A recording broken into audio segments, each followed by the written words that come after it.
Hello guys, welcome back to my channel let's talk. और बहुत बड़े ब्रेक के बाद मैं आज आप सब लोगों के लिए वीडियो लाई हूँ, तो उसके लिए डेफिनेटली सॉरी।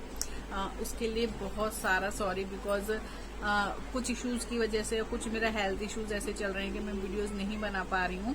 होपफुली आप सब लोग समझेंगे और मुझे सपोर्ट करेंगे, तो कोशिश करूंगी कि कंटिन्यू वीडियोस अब मैं चालू कर दूं आज को इंक्लूड करके। तो सबसे पहले तो अगर आप मेरे चैनल पर नए हैं तो प्लीज चैनल को सब्सक्राइब जरूर करें, और वीडियो अच्छी लगे तो लाइक शेयर कमेंट करना ना भूलें। और आज के स्पेशली टॉपिक हैं जिन पर मैं पहले बहुत वीडियोस बना चुकी हूँ, फिर भी बहुत से कमेंट्स मेल्स आते हैं जो कि लड़कियों के माइंड में डाउट्स होते हैं, और उनका डाउट्स होना लाजमी भी है, क्योंकि हर किसी से हम हर किसी तरह के क्वेश्चंस या क्यूरीज नहीं कर सकते हैं। तो कभी कभी मन में हम छोटी छोटी बातों को समझने की वजह वो इतनी खिंच जाती है कि हम उन्हें समझ नहीं पाते हैं। तो उन्हीं मिथ्स को मैं आज क्लियर करने वाली हूँ। तो वीडियो चलिए स्टार्ट करते हैं। सबसे पहला मिथ है जो कि बहुत सारी लड़कियों में मिलता है कि अगर हम ओरल सेक्स करते हैं तो क्या उससे प्रेग्नेंट हो जाते हैं। तो नहीं, मतलब पहले भी मैं बता चुकी हूँ बट अभी बताती हूँ। आप लोग जानते हैं, स्पेशली अगर लड़कियों को अच्छी नॉलेज है, चाहे मेरी या किसी की भी वीडियोस देखते हैं आप, तो आपको अच्छी सी नॉलेज होती है कि हम कंसीव करते कैसे हैं। कि जब एक लड़की का स्पर्म हमारी वजाइना से होकर हमारे ओवेरी में, हमारी वर्जाइना से होकर हमारे शरीर के अंदर जाता है, तब वो फर्टिलाइट होता है। फर्टिलाइट होके वो सेटल अप होता है, मतलब इस प्रोसेस से हम प्रेग्नेंट होते हैं। और जब एक मैन का स्पर्म हमारी वर्जाइना से होकर जाता है, बहुत इंपॉर्टेंट है। ऐसा नहीं है कि आप ओरल सेक्स कर रहे हैं आपके मुंह में स्पर्म चला जाए, अगर आपको लगता है कि आपके पेट में थोड़ी बहुत एक दो बूंद चली गई है, तो इससे कभी भी ऐसा नहीं होता कि आपको प्रेग्नेंट हो सकते हैं।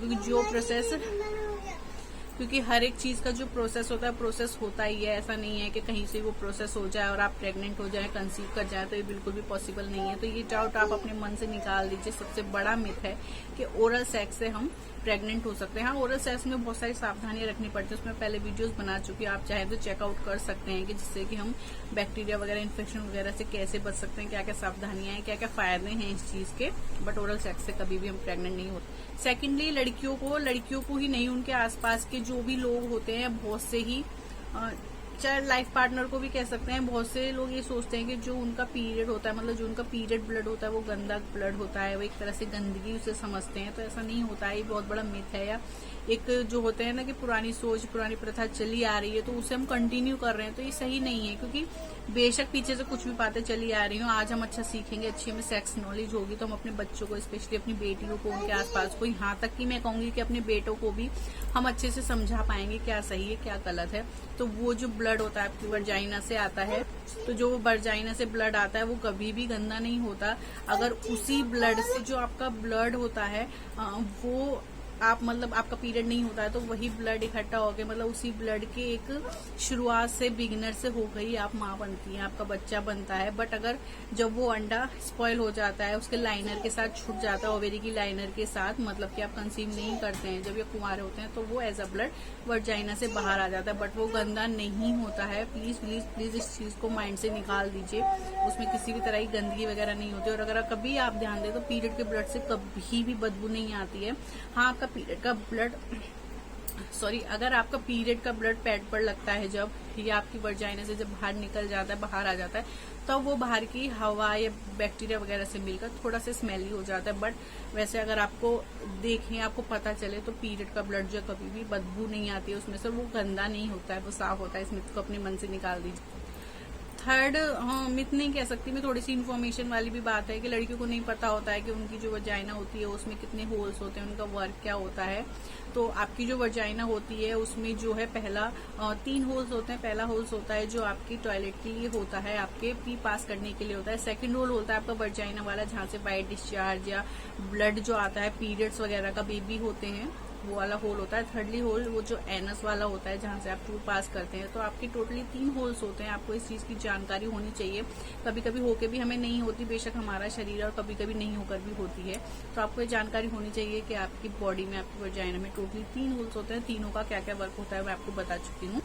एक बहुत बड़ा मिथ ये भी है कि जो मेरे साथ भी हुआ, मैंने यहाँ तक कि उसका ट्रीटमेंट लिया प्रॉपरली, दवाइयाँ ली, उसकी दवाइयाँ खाई, कि जो हमारे अंदर वाइट डिस्चार्ज होता है वो नॉर्मल होता है या नहीं होता है। इस चीज को लेकर भी बहुत सारे इश्यूज हो जाते हैं। कोई कुछ कहता है, कोई कुछ कहता है।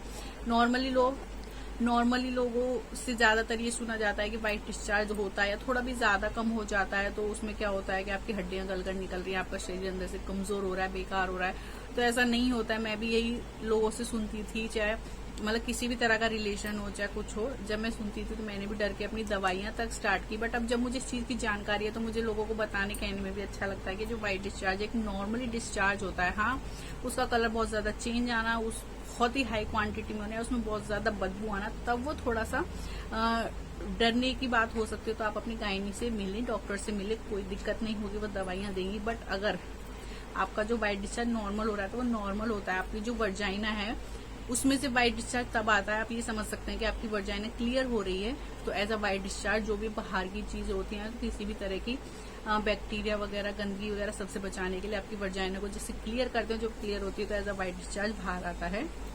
बट वाइट डिस्चार्ज से कभी भी हमारे शरीर में किसी भी तरह की प्रॉब्लम नहीं होती। वाइट डिस्चार्ज भी बहुत तरह के होते हैं, जैसे प्रेगनेंसी में लगाता है या किसी सिचुएशन में लगाता है, और अगर इन्फेक्टेड होता है तो कैसा आता है, कैसा नहीं आता है, इस पर भी मैं वीडियो बना चुकी हूँ, आप पीछे जाके चेकआउट कर सकते हैं। बट वाइट डिस्चार्ज से कभी भी आपके शरीर पर किसी भी तरह का नेगेटिव असर नहीं होता है। ये सब मिथ्स हैं, तो इन चीजों को अपने दिमाग से निकाल लीजिए। स्पेशली जो टीनेजर्स होती हैं, लड़कियां जल्दी डर जाती हैं, चाहे मैं हूं चाहे कोई हो, तो इस चीज को, इस वीडियो को देखें या किसी की वीडियो को देखें और अवेयर हों।